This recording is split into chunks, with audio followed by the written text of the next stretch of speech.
welcome to Mark and Sam After Work. Today I want to bring to you a training day that we did with Sam shooting her 223 that's laying here in front of you. I started at 1,050 yards on a 24-inch plate, put quite a few rounds down to that steel plate to get warmed up and settled in, because I haven't had much trigger time behind this one for a while. Then we put the pressure up a bit and went to 1,150 yards and a 12-inch plate. And I got a first shot hit on target, and apart from a little break in rhythm, that went quite well. Next, we did a challenge. We'll show you how that went.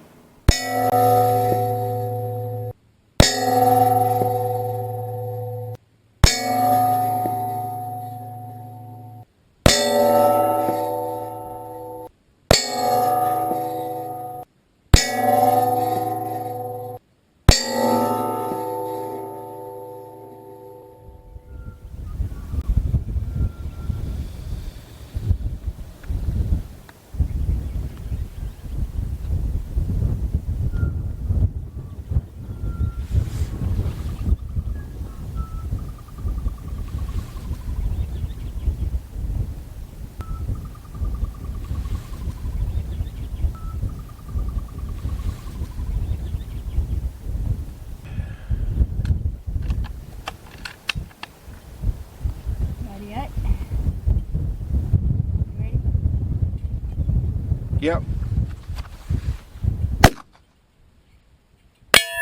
Hit.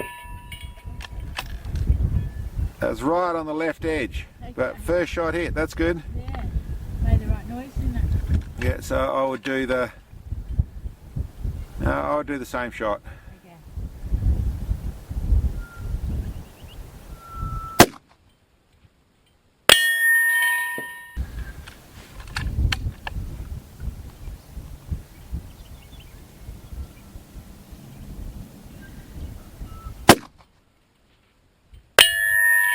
Hit. You hit bottom right corner.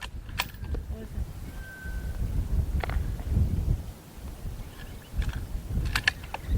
So try and go centre of plate. Yeah.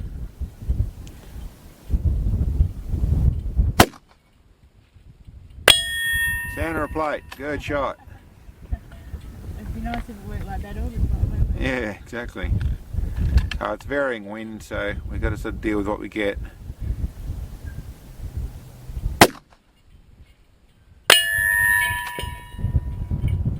Oh my! I think they were centre plate again. I got buffeted. Yeah, we're not hearing that all the time, are we? Oh man. What am I doing wrong? Okay. Just put it properly. It's not bad.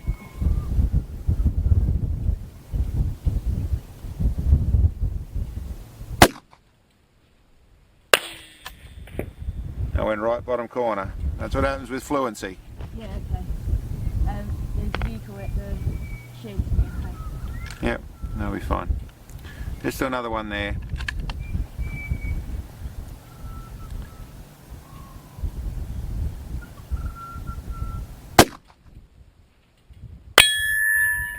Hit. I'm not sure where it hit. I saw it move.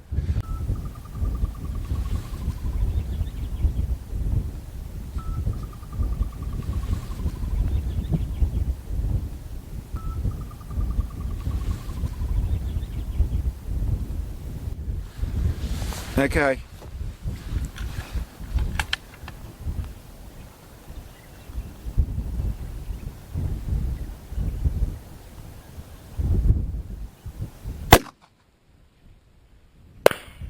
Okay, just over the top. Okay. And on the left can. So hold the bottom of your centre can. Okay. Or bottom of your right can, actually.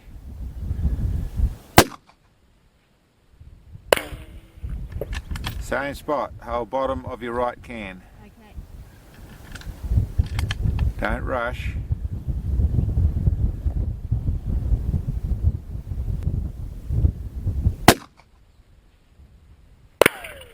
Got him.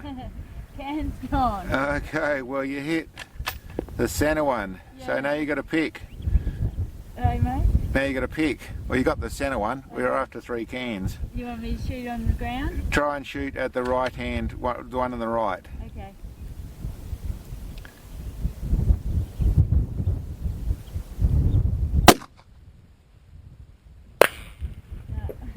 Okay.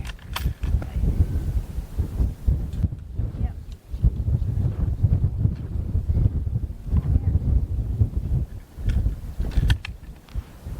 Go for the left one.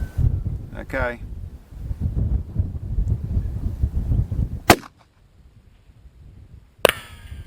Whoa. I don't know where that went. It was just on the can. Okay, so let's go on. That's what I think I'm going to need. Rightio. 51 minutes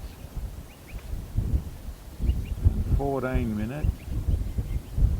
Let's just see where we go with this shot.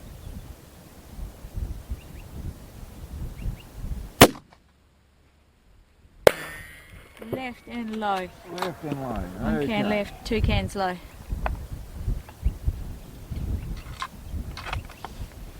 So let's come up to 52 minutes. And that was a left.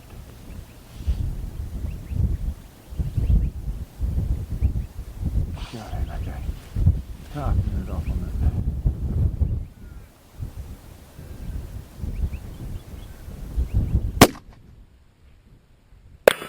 Got him, right can gone.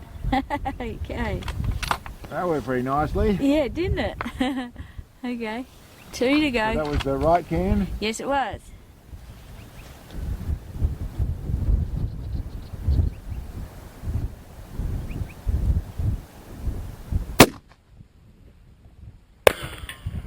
Middle can gone. Good That shot. bounced back, didn't it? I couldn't say. I couldn't say either. I think it actually bounced. Couldn't say. Getting a bit of vibration in the scope. Yeah, okay. This wind.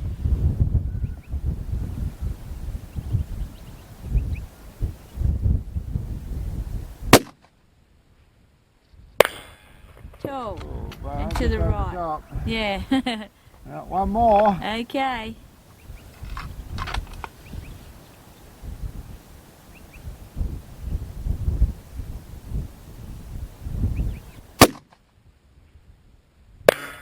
Oh, Left.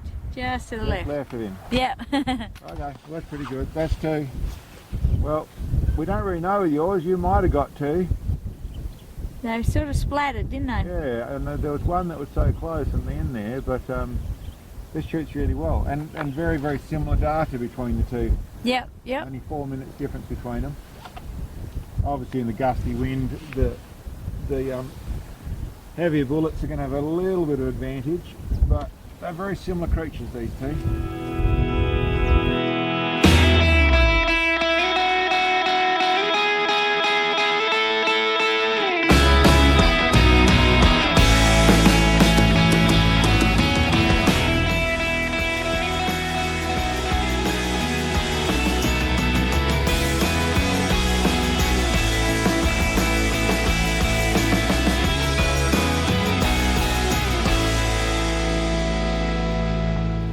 Yeah, well, you can see Sam did very well there. It all shot really nicely for her.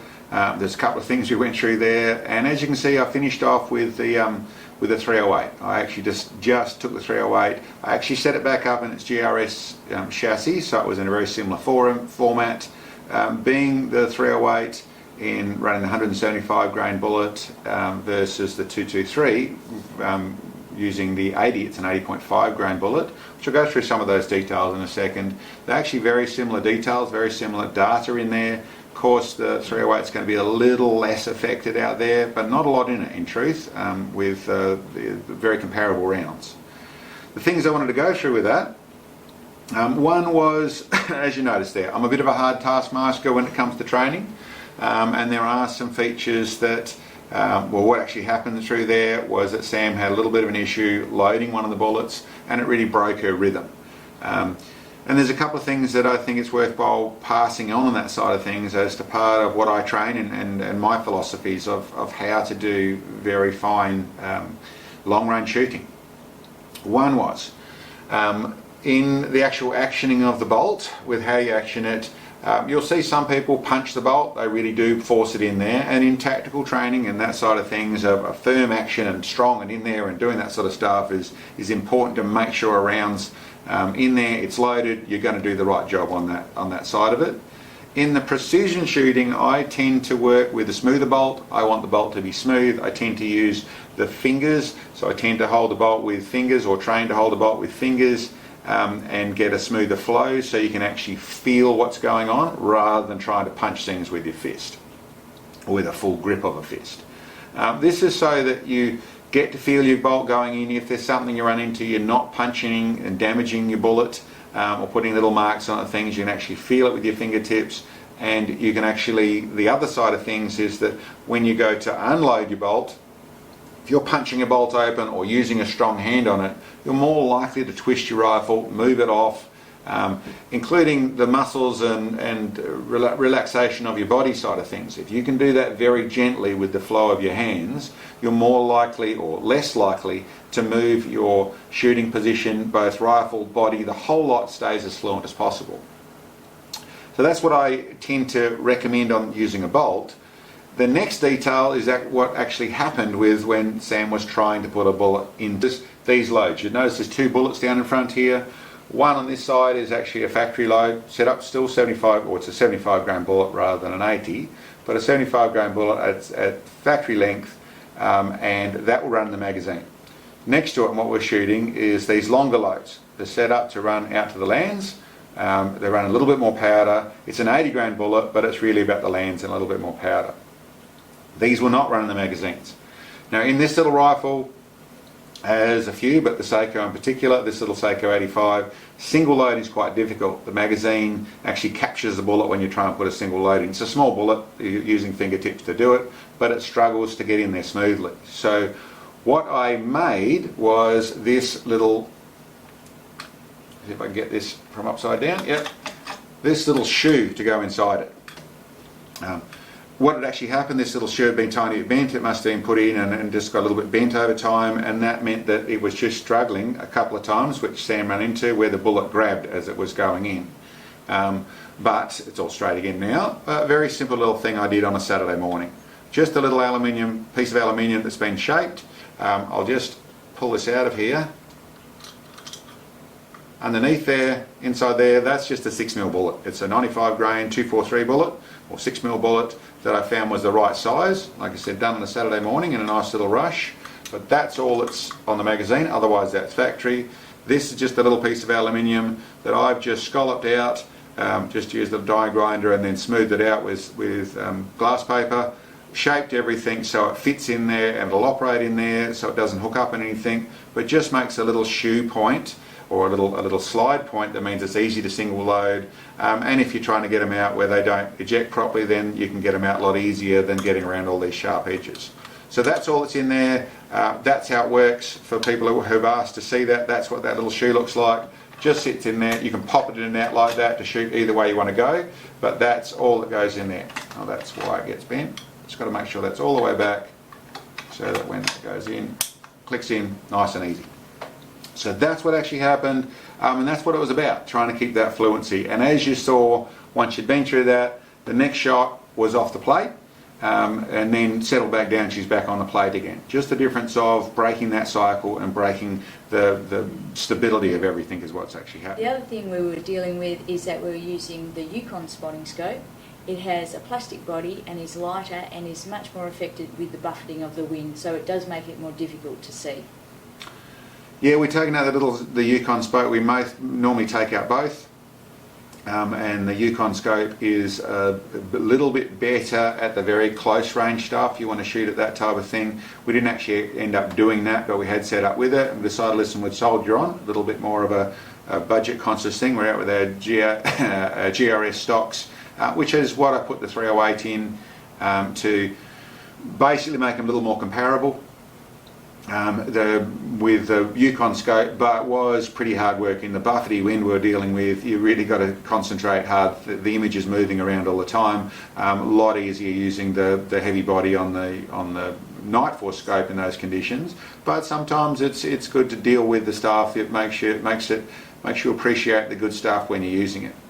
The other thing you'd notice with the 308, there was a little bit of muzzle rise as I was shooting that.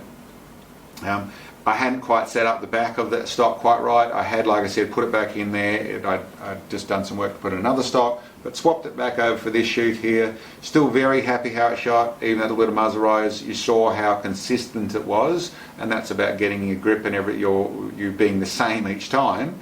But yeah, I found we should have adjusted the back a little bit more, and have done now for how that's going to sit in the cupboard. But anyway, it was very good to get out there it's a wet and grassy year, as you can see. Really good to get out and have a little play. Sam did really well. You know, I'm always very impressed with how she shoots, and the bits and pieces of the little mistakes we all make them. Don't convince yourself that you don't, and the more practice the better you get, but there's always little bits and pieces you can always fine tune. So anyway, great to get out there. Thanks for checking us out. We'll catch you next time. Thanks for watching the video, guys. I hope you enjoyed. Down below here we've got a link to our web store where we have some of the specialised long-range shooting products that we actually produce. Check them out. And for those of you who can, it'd be great to get some help.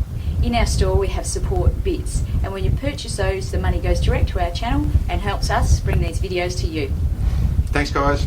See you next time.